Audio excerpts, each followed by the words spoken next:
હજી પછીનો આ જ પદ્ધતિનો એક દાખલો છે એ જોવાનો.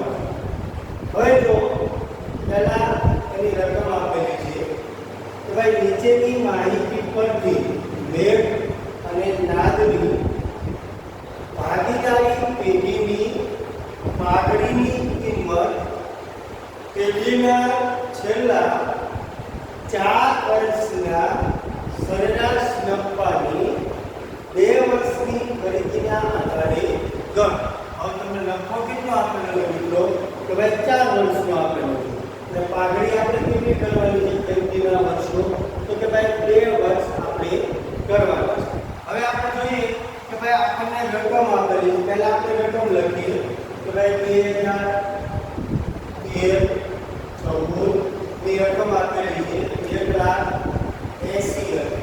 કેટલી આપેલી છે 1,80,000. ત્યારબાદ 2014-15 2,10,000.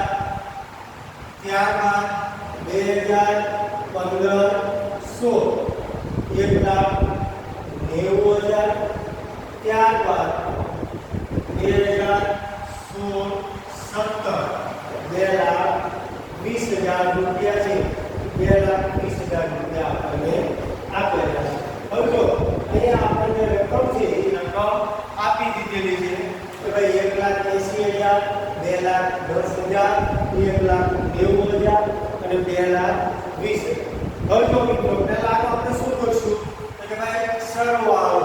પહેલા આપણે આનું શું કરશું સરવાળો કરશું કે ભાઈ 0 0 0 0 8 ને 9 9 9 18 18 ને 20 ની 22 2 3 ને 5 5 ને 6 6 ને 8 ટોટલ કેટલા આપણને આવી ગયા મિત્રો કે ભાઈ કુલ સરવાળો 8 લાખ રૂપિયા છે. 8 લાખ રૂપિયા આપણને મળ્યો. હવે જો અહીંયા આપણે કેટલો લેશું લોકો કે ભાઈ 8 લાખ રૂપિયા આપણને આપી દીધેલો છે.